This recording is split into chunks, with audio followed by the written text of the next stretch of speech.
வணக்கம். நான் சத்யவர்ஷா. இந்திய அரசியல் அமைப்பு ஆலோசகராக பணியாற்றி வருகின்றேன். அனைத்து மக்களுமே ஒவ்வொரு மாவட்ட ரீதியாக அனைத்திந்திய அண்ணா திராவிட முன்னேற்றக் கழகத்தினுடைய ஆட்சி அமைப்பை மிகப்பெரிய அளவில் இன்றைக்கு பார்த்து கொண்டிருக்கின்றார்கள்.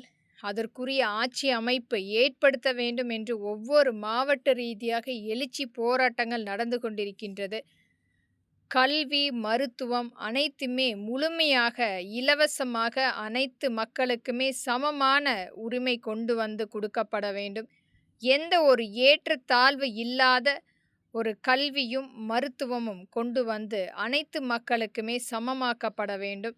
அதிலும் குழந்தைகள் அரசு வழியில் படிக்கக்கூடிய குழந்தைகளுக்கு அவர்கள் விளையாடுவதற்குரிய ஆரம்ப பள்ளியிலிருந்து கல்லூரி செல்லக்கூடிய அனைத்து குழந்தைகளுக்குமே ஒரு முழுமையான மைதானம் அமைப்பு கொண்டு வந்து அவர்களுக்கு தேவையான உபகரணங்கள் மற்றும் அவர்களுக்குரிய அந்த விளையாட்டு பங்களிப்பு ஒவ்வொரு அரசு பள்ளியில் ஒவ்வொரு மாவட்ட ரீதியாக எத்தனை பேர் தேர்ந்தெடுத்து அடுத்த கட்டத்துக்கு நகர்ந்து சென்று கொண்டிருக்கின்றார்கள் என்ற ஒரு பங்கீடு கணக்கீடை முழுமையாக சட்டமன்றத்தில் பேசுவதற்கும் மக்களிடத்தில் நேரடியாக ஒரு இத்தனை குழந்தைகள் மாவட்ட ரீதியாக விளையாட்டு சார்ந்து பங்களிப்பு அரசு வழியில் கொடுத்திருக்கிறார்கள் என்ற அட்டவணை ஒவ்வொரு ஆண்டும் முழுமையாக மக்களிடத்தில் கொண்டு வந்து சேர்ப்பதற்குரிய ஒரு பங்களிப்பை ஏற்படுத்த வேண்டும். இன்றைக்கும் ஒரு பணக்கார வர்க்கங்களாக பணம் படைத்தவர் மற்றும்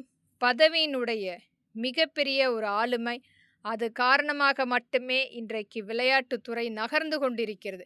இனி வரும் காலங்களில் அனைத்திந்திய அண்ணா திராவிட முன்னேற்றக் கழகம் ஆட்சி அமைக்கும் போது ஏழை எளிய குழந்தைகள் படிக்கின்ற அந்த அரசு வழியில் படிக்கின்ற அந்த குழந்தைகளுக்கு மட்டுமே முதல் முக்கியத்துவம் கொடுப்பதற்குரிய ஒரு விளையாட்டு சார்ந்த துறை மற்றும் அவர்களுக்கு அது சார்ந்த வேலை வாய்ப்பு ஏற்படுத்த வேண்டும் என்பது மக்களின் ஒரு எளிய மகளாக இங்கு பதிவு செய்கின்றேன். நன்றி, வணக்கம்.